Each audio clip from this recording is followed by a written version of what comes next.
Hello everybody and welcome to an emergency episode of the Outside Insider podcast. And it is an emergency because the world has just gone up in flames in the last 24 hours. I don't know what has happened. I feel like the real life version of Michael Scott in The Office when there's a fire drill.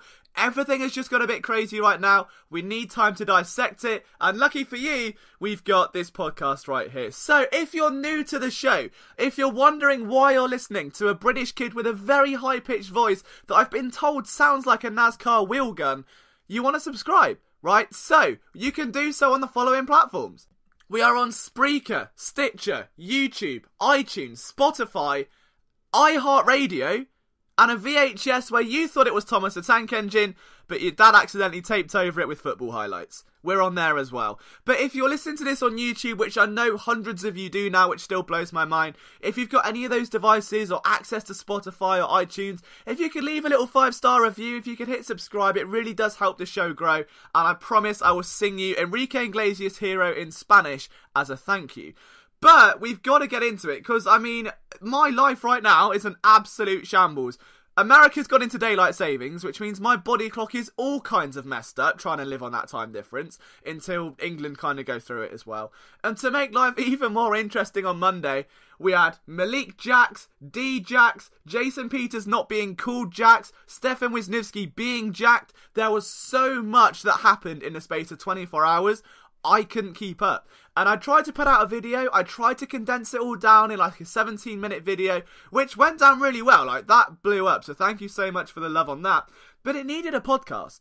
It needed a big 40-minute attention to detail, sassy serenade that's not Enrique Iglesias' Hero. And, of course, a big thank you next feature. And you guys are all over this today. We've got a bunch of your questions to answer. 11, I believe, in fact. So you guys have been going in on my mentions. But we still do have the iconic... someone actually asked what the name of the podcast was. So, hope you're listening to this, Brandon. You'll enjoy. You'll have that question answered a bit later. As, I guess, free advertising as well. But we're going to get straight into this show with probably the biggest move that the Eagles made. And you know what's weird?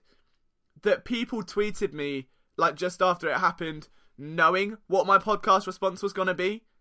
Like, it doesn't matter what my viewpoint on Desean Jackson is, because long-term listeners will know I have not been a big advocate of Desean Jackson going back to the Eagles. For about 3 years now, whenever his name's come up, and it has been every year, I've been the first guy putting out an article, putting out a podcast, hammering the table, saying no, Desean Jackson will not come back. You don't go back to your exes, you go forward, you move on and you prosper.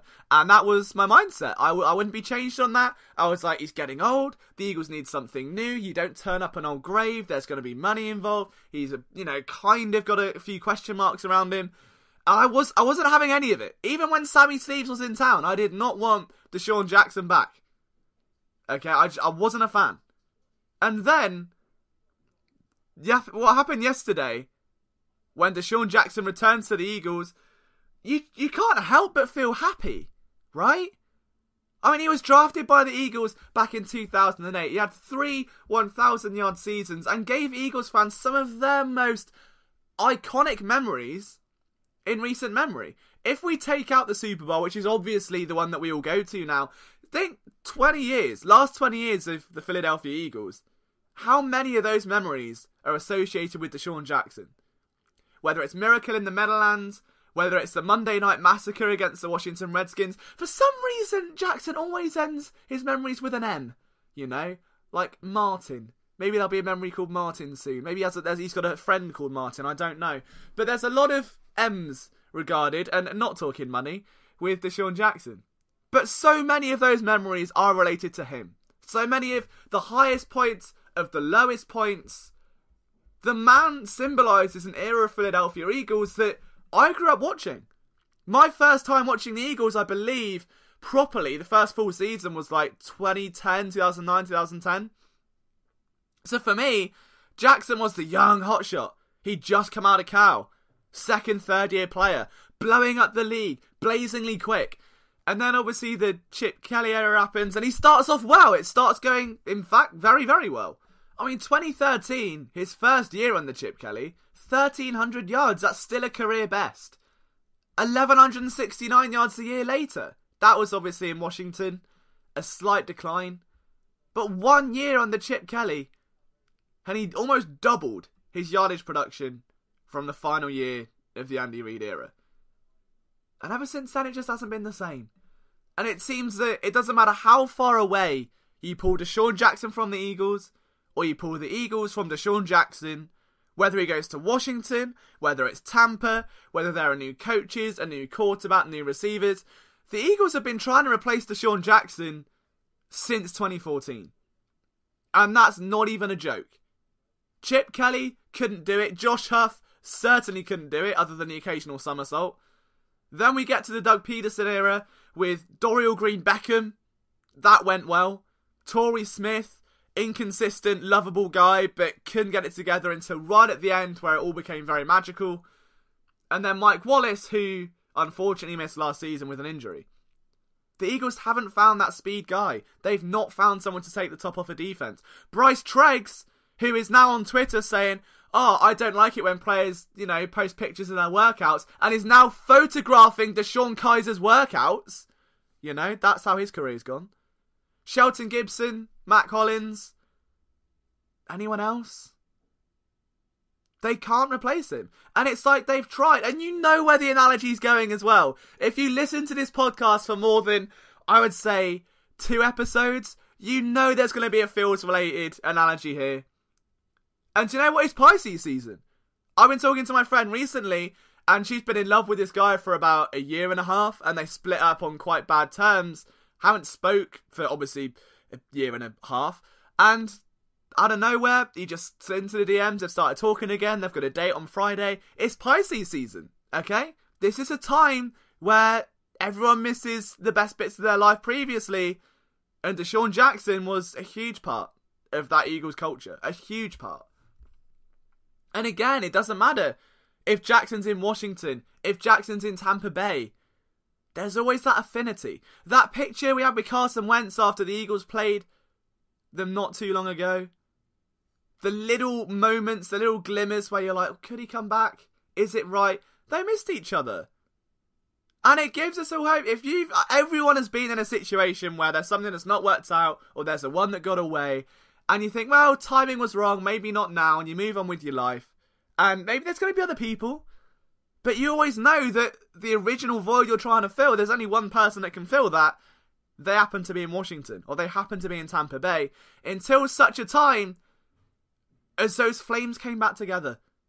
And I learned a theory about this when talking to my friend the other day called twin flames, which basically is really, really deep and soppy. But it's like, if you've got I think it's 2 souls, and they your energy is so strong it matches as one, but it outgrows you as people, so they kind of separate apart. And whenever you're together, it gets so intense that one of you gets scared.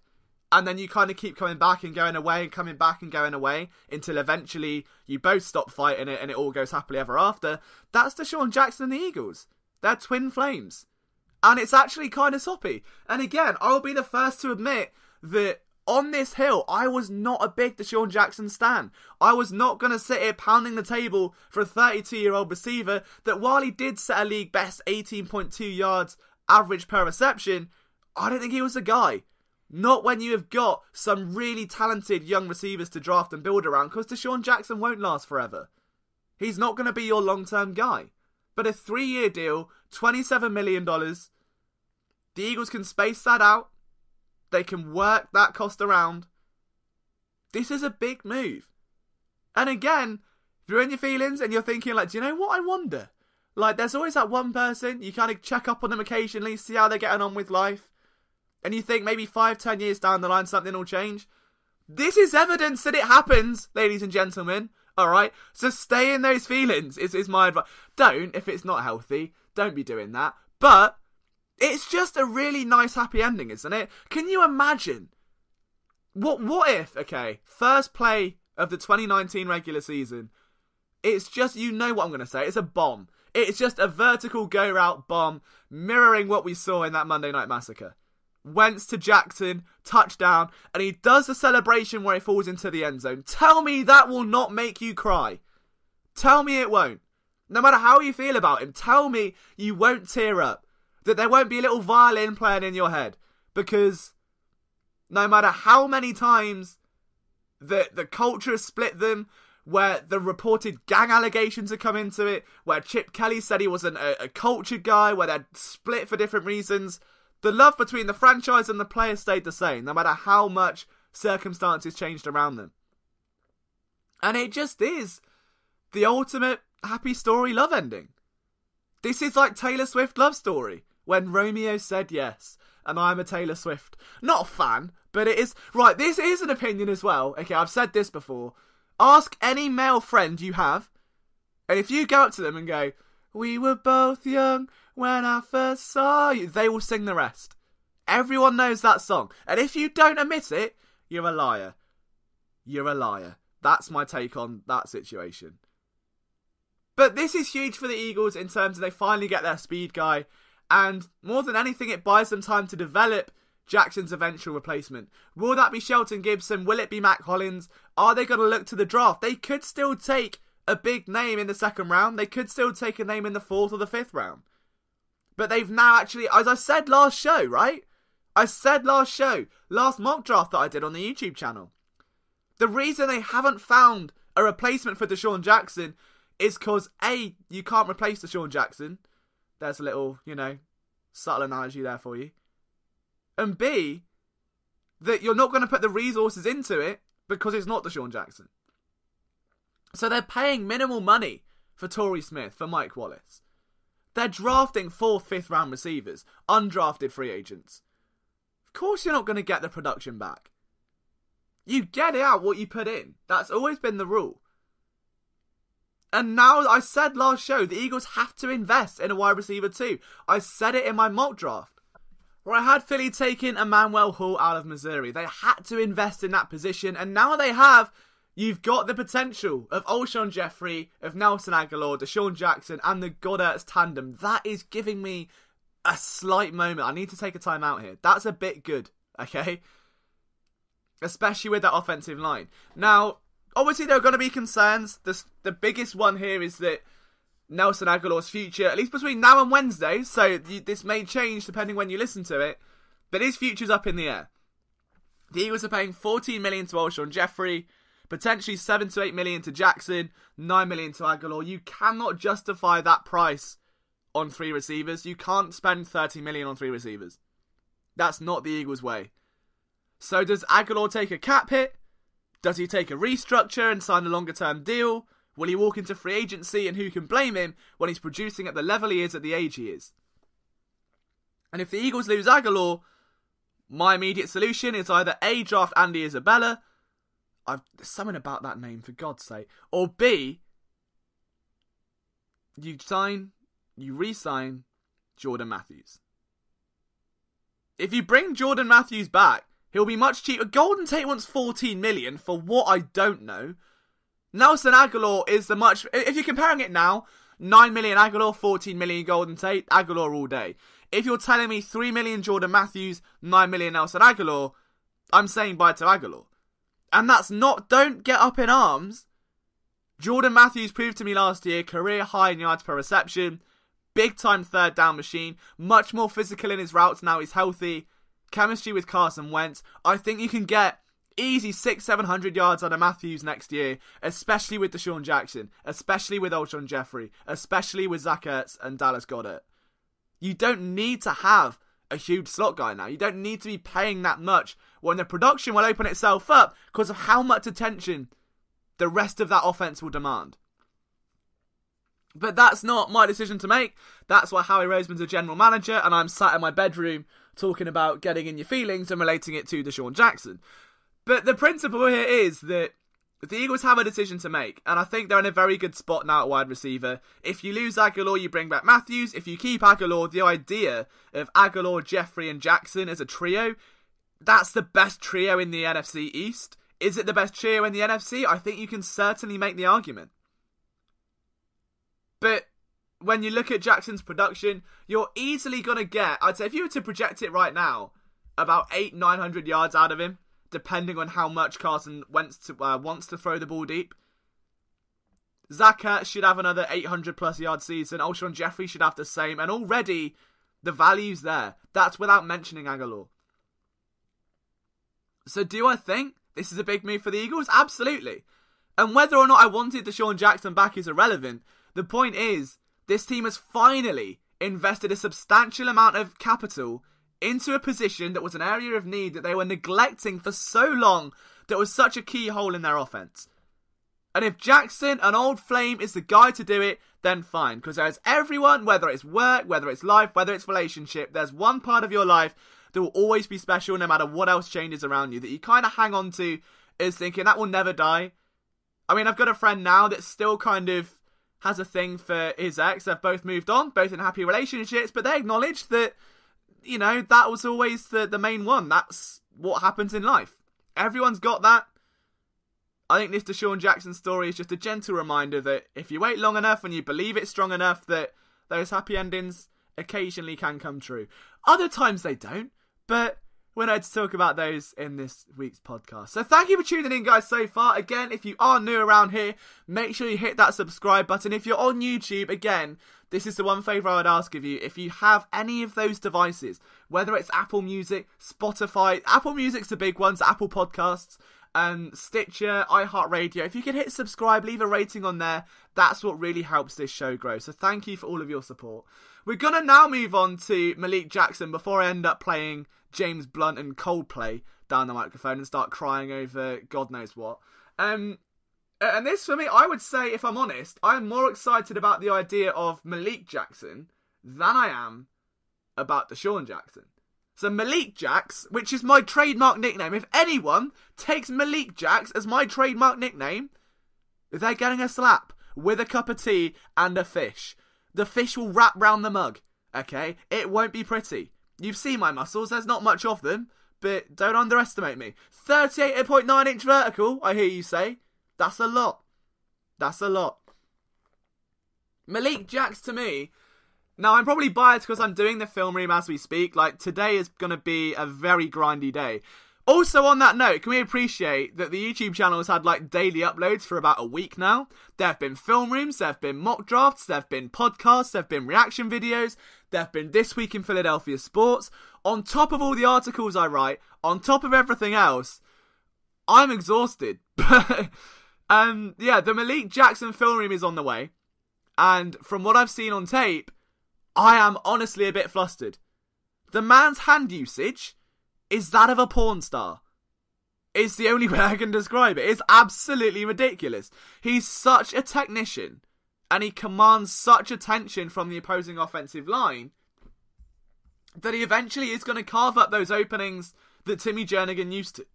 What the Eagles missed largely in 2018 were Fletcher Cox not being left one-on-one, where double teams were always a thing, because, let's be honest, Bruce Hector and Trayvon Hester aren't going to command the attention that Timmy Jernigan would, or Michael Bennett would. So the Eagles needed to find that back. And if you look at Malik Jackson, a lot of people go, oh my god, he's nearly 30 and he has 3.5 sacks last year. Right, I understand that. But he ranked 7th in pressure percentage among 57 defensive tackles who had 200 plus pass rushes in 2018. He was 10th in 2017, 6th in 2016. That is as consistent as a cucumber. And they are 90% water, so they are very consistent. Alright? That is a good run for Malik Jax.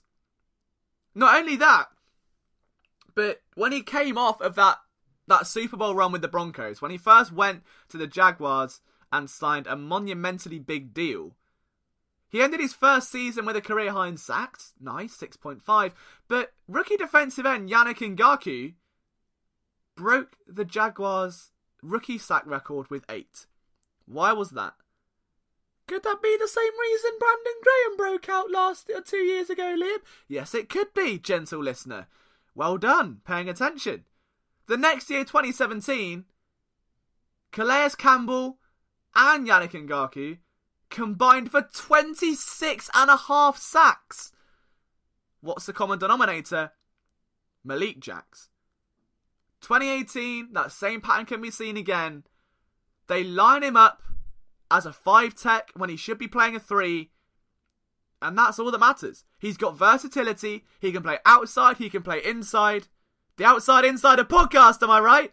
And he genuinely just has a skill set which fits this Eagles defense like no other. He's violent with his hands. He can throw off blocks at a moment's notice. And you're replacing Timmy Jernigan with a player who's going to cost you a little bit less. You get a 3-year deal out of him. And he brings something different to the table. He's not what I would say like a gap swallower, if that's a term. Like, he doesn't, a gap filler would probably be the more PG term. But he's not someone that's just going to charge into a gap and occupy space. Jackson is someone that on twists and stunts is going to be an absolute headache. Because he's got the lateral speed to get outside so quickly. Like, it's crazy. The man will blow up screenplays, will blow up running backs on zonal rushes. Absolutely brilliant talent. So underrated. And I was talking with Mike Kay, who's obviously a fantastic Eagles beat writer for NJ.com. He literally messaged me and was like, he's one of my favourite players I've ever covered. And bearing in mind, Mike covered the Jaguars during the stint where Jackson was there. That says a lot. Mike is a very respected writer. I've got a plenty of time for him. That says a lot. That immediately sparked a green light. I was like, okay, let's really dive into this film.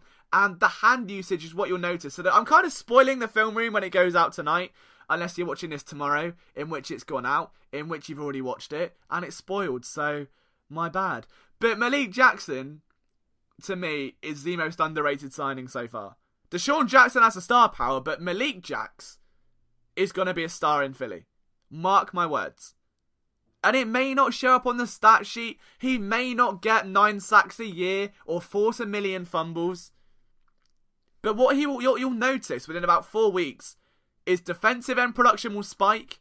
Fletcher Cox's production will spike. And hey, even Trayvon Hester may get himself back on the sack sheet. That's the impact that Malik Jackson will bring to the table. He opens up the defense for other contributors to make their money, to make those plays, to finish them off. And if you just, again, watch the hand usage in the film room, you'll be very, very pleasantly surprised. We're talking swim moves. We're talking that little 2-hand stabs, which are just, so we'll kind of stab the chest, not like with a knife, okay, we're talking football. So we'll kind of stab, or jab, so to speak, then pull the offensive lineman back to him, and then throw him underneath. And it is such a beauty to watch. It is like watching a lion ravage through a hyena. It's gonna be fun. So stay tuned for that. But I'm a very, very big fan of Malik Jackson. I cannot wait to see what he can do in Philadelphia. But we're 20 minutes into the show, and I think we have to get to the best bit. Okay, this is where you guys submit your questions. You know what's coming. It's Thank You Next. I keep forgetting to put the song in. Last week, obviously, I got a bit carried away because the Michael Bennett news broke as I was recording the podcast, like live. So now, the song is back. Ariana's gentle instrumental is delicately glancing over this podcast like a little ballerina, okay, and we're going to ruin it by screaming about the Eagles over the top of it. So here we go. Thank you. Next, straight away, Chad is the first man to submit a question. Chad Wager says, which gang will D-Jax join when, and will he bring Carson with him? He's going to join the Philly Sports Network Nation. He's going to order a hoodie off our description link in the description below, because that made sense. And Carson Wentz will be a part of it too. No, I get the joke. It's such a... I guarantee that first introductory press conference is going to be a little bit awkward, isn't it? That's not going to be a fun time to be a beat reporter who has accused him of accusations. But we're not going to go down that road. Thank you. Next, DJZ7777 says, is D-Jax our punt returner and our starting lineup on D at every position, which can be guessed with... Hang on a minute. Okay, we need to... Let's break these down. Hold on. So the first bit, I think Desean Jackson is naturally a punt returner. Darren Sproles, let's not go down that road. Let's not put Wendell Smallwood back there. Let's not put Corey Clement back there. So yeah, I would say Desean Jackson straight away is going to be a punt returner. I guess we're just starting lineup on defense, every position which can be guessed with what players are left in draft and free agency and trade. Okay, right, I can kind of get what you said. Alright, so I would go, defensive tackles will be Malik Jackson, Fletcher Cox. We're just going starters. Defensive end, Brandon Graham and probably Chris Long for now. I think there's probably going to be... Maybe, I don't think Josh Sweat will start. I think they may draft someone else, so there could be a rookie. Cornerbacks, let's have some fun. I don't buy this whole Ronald Darby coming back thing. I really don't want that to be true. I'm going to say Rasul Douglas, CB2. CB3 is going to be Captain Cravon, and CB1 for now is going to be... it's my podcast, alright? I'm making this like Avonte Maddox. We're going to go Maddox, Captain Cravon, Rasul Douglas. That is going to be the best cornerback in line that this team can make. No more sporadic coverage from Jalen Mills. No more poor tackling from Ronald Darby. We're moving on. We're getting it sorted. At safety... Obviously, you've kind of got Malcolm Jenkins playing in the box with Rodney McLeod over the top, but in nickel packages, I would probably say Nasir Adderley. They're going to go first round there. And then at linebacker, we're going to have Nigel Bradham, Devin Bush Jr., and my personal favourite linebacker, who I remember I put an article out when the Eagles first signed him, saying he was going to be a key contributor one day, and they said, why are you doing this? It's a waste of time. He'll be cut by the off-season. Well, Camu Gougier-Hill is now entering his 4th season with the Philadelphia Eagles, so whoever you were, anonymous commenter, that has been rammed down your throat like a cup of cold sick, and that is my starting defence for 2019. Thank you. Next at Joe Tate says, if Darby signs with another team, will the Eagles sign another CB in free agency or draft a CB high in the draft or roll with what they have now? It's a good question. I genuinely don't think the Eagles are going to draft Rock Ya-Sin, for instance. I don't know why he's being mocked to the Eagles in the first round. I'm not high on many cornerbacks this year outside of Greedy Williams, which, if you know me, I'm someone that literally thrives and salivates over cornerback technique and diving into as much tape as possible, doesn't bode very well. I mean, there's a guy at Vanderbilt that I quite like, if I'm brutally honest, but there aren't many in comparison to last year, which was very deep. Free agents, I think you could do, but the Eagles are very deep at corner right now. I don't think there's an immediate need or an immediate press to go out and sign someone else. They know what they have, and if you lose Darby, realistically, Jalen Mills is going to start, and he's going to do that really annoying flexing again, and he looks like a chicken because he does it all the time. Like, a ball can be thrown 50 yards out of bounds, to do a finger wag and start doing this chicken. I'm going to mention it every podcast until it stops, until I get an affirmation that he will not look like a chicken that has just snorted cocaine. It does my nutting, okay?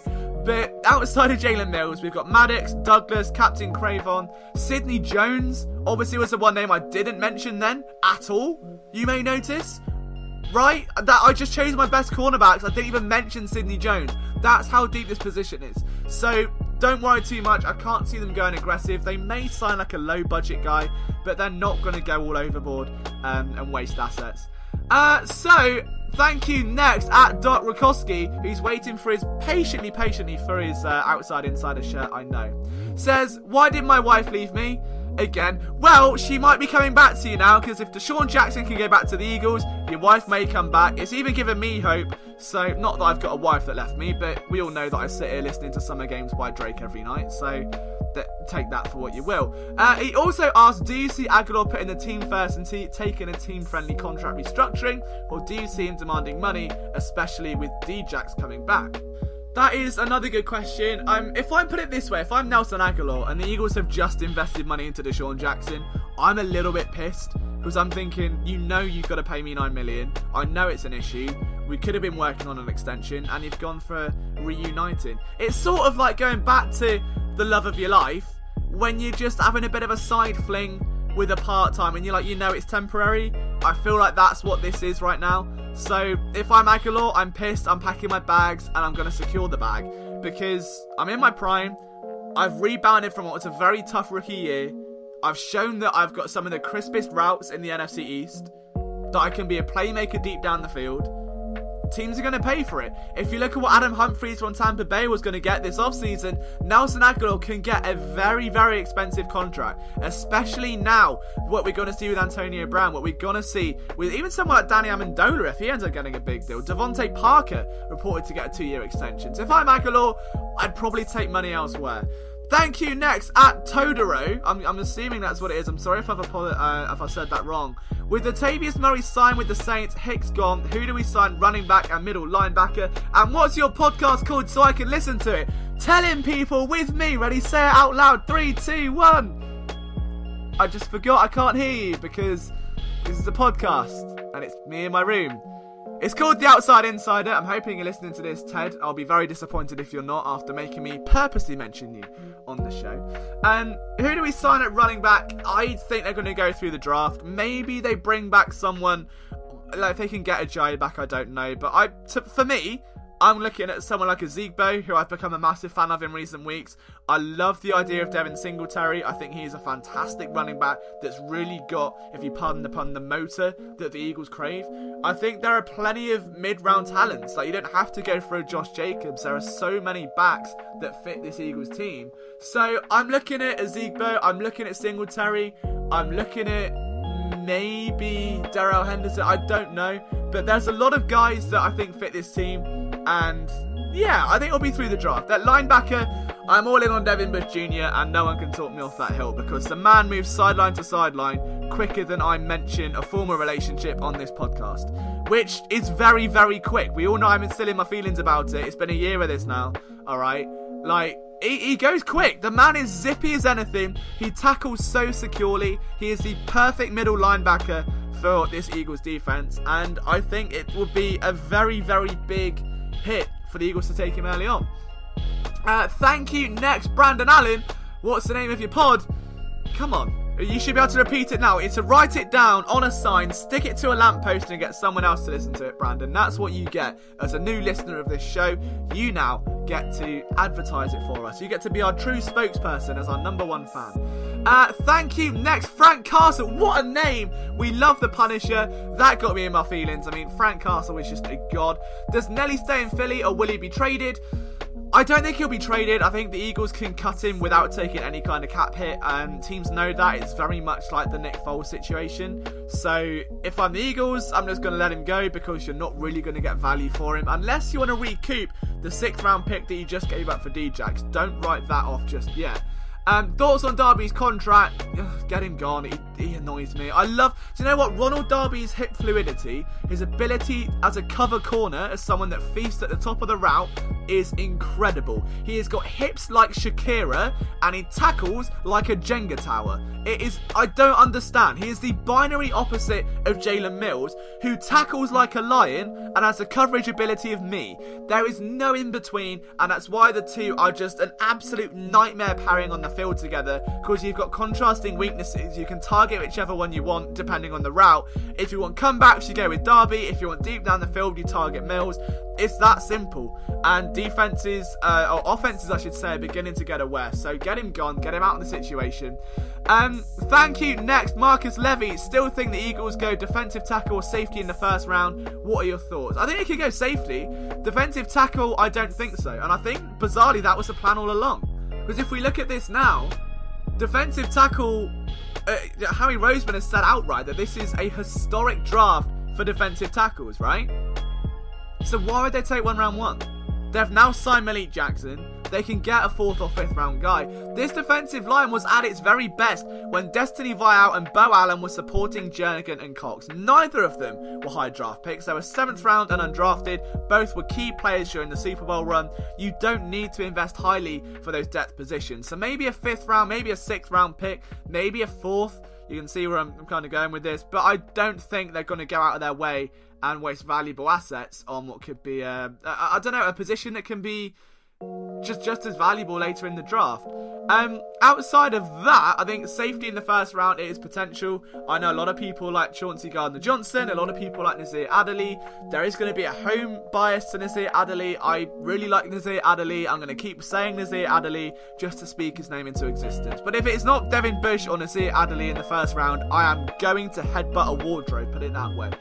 And final question, thank you. Next, at Not23Common, who doesn't even follow me, says, is that Carl? And I don't know who Carl is, so I'm going to say no. It is not Carl. It is not Carl. But that rounds up Thank You Next for today's episode. We've got one more tiny, itsy bitsy, teeny weeny TV Easy Magazine segment before we put a wrap on today's show. And that is obviously that the Eagles have lost Jordan Hicks as a linebacker. We haven't even touched on, Jason Peters and Stefan Wisniewski. So we'll go through a 30-second flyby of that. Jason Peters took a pay cut. That's it. I mean, how? Why? I don't know. But I thought that would never happen. He has been so stubborn. And fair play to him. He's had 9 Pro Bowls. He's a future Hall of Famer. But the words pay cut and Jason Peters go together like putting water in your cereal. It just doesn't happen. You don't associate the two together. It's disgusting. But Jason Peters, at 37 years old, has bent the knee. In honour of Game of Thrones, he has bent the knee to Sir Howie of Rosemanington and taken a pay cut. And he's now earning half of what he would have in 2019. And that's huge. And that just deserves a round of applause. I've even got one look at that. It's even programmed in. Look at that, look. I mean, I don't know how long it goes on for, but I mean it's going again. It's going again. What other sound effects have we got here? We've got music and a bell. Not Le'Veon. So there's a little rap for you. What? On another note, right, I came up with one hell of a good rap line before we get back onto Jason Peters. Okay. What about this? Right, think of it like a little Peep type rap song. Running back to you like I'm Le'Veon. Get it? Because he's a running back and you're running back to you. Isn't that good? Is it? Go on, tell me I'm not the next Drake. I'm running back to you like I'm Le'Veon. Oh, that is... Someone get me a record deal and a good singing voice, because that is very good content. But yeah, Jason Peters takes a pay cut. That is a fantastic move for the Eagles. It's something that I didn't think would ever happen. And it also means that all 5 of their starters from last year are returning. Which, if you said that a month ago, I'd have gone, ha ha ha ha ha ha ha. Like that. That's a cheer, we can't. Oh, here it is. Look at that, I've just discovered sound effects. But honestly, we've now got Brandon Brooks, who's out of a walking boot. Lane Johnson's back at his very best. Jason Kelsey is no longer contemplating retirement. Isaac Seumalo is your starting left guard after winning it from Wisniewski mid-season. And Jason Peters is back for one last rodeo. How is that not the best offensive line in football? And how has Jason Peters taken a pay cut? The other news, obviously, Stefan Wisniewski exiled from the team, which is kind of a shame. He was a key starter during the Super Bowl run, and he signed after starting with Jacksonville, after starting with Oakland, with the intent of starting once more. And he kind of got demoted. It took him like 3 weeks of a regular season in 2017 to get a starting role, because Seumalo couldn't win it over Chance Warmack. And then a year later, when the offensive line are playing terribly, the only man not playing terribly was Stefan Wisniewski, and he got benched. And fair play to him, he was ranting on the sidelines, he was ranting on Twitter saying it was political. I fully agree. We know who pulled the strings there. It's a man that's just taken a pay cut. And outside of that now, Wisniewski, I think, is going to get a starting job somewhere else. He's a starting caliber guard. He's still got a lot of juice left in the tank. The one team that I've genuinely been told has a lot of interest right now is Tennessee. Tennessee and the New York Jets are the 2 I've been told. Now, I don't know any others. Those are the 2 that a little birdie has told me. The same little birdie, might I add, that broke to me. I broke last night that the Eagles had given away a 7th round pick, they're giving away a 6th round pick and got back a 7th in 2020. That was me. I broke it. Derek Gunn got it wrong, and I was so annoyed. And all over ESPN, it's per Mort Report. Was it? Was it Mort Report or was it Liam Report? Because I think Liam reported it and it was correct. So there's that, really. But yeah, outside of that, I think Wisniewski will get a nice starting job somewhere else. And now that finally brings us on to linebacker, the final topic where we have to say an emotional goodbye to Jordan Hicks. And this is a bit emotional because if we remember 2015 when D'Amico Ryans, do you remember D'Amico? The leader of he was seen as Mufasa, was the nickname. And then everyone coined Jordan Hicks as Simba, right? And Simba took over the animal kingdom, and he was young, and he was picking off the Cowboys, and he was injuring Tony Romo, and he was the best coverage linebacker for his age. And then he got injured, and then he was back, and then he got injured, and then he was back, and then he got injured. And Hicks, I mean, fair play. I mean, if the Cardinals are going to pay that much money, well, one, the Eagles get a compensatory pick out of it, which is good. But 4 years, $36 million, 20 million of that is guaranteed. The Eagles were never going to pay that for a linebacker that has had one full season out of 4. One full season out of 4. That is more fragile than my poor little heart. Okay? It's an emotional goodbye to Jordan Hicks. He's one of the best coverage linebackers in the NFL when healthy.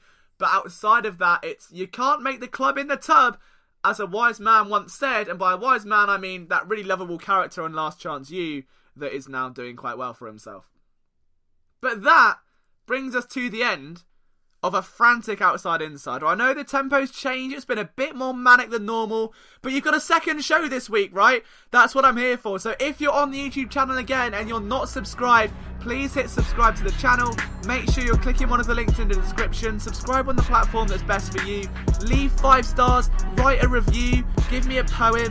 From myself, Liam Jenkins, I love you so much. Honestly, thank you for all the support. It has been incredible to see this podcast grow in the way it has, and I'm having so much fun doing it. And I say it every bloody episode, but I mean it. So thank you for giving me this opportunity, for giving me this platform. I'll see you next time for another episode of The Outside Insider. You've got a Malik Jackson film room just around the corner.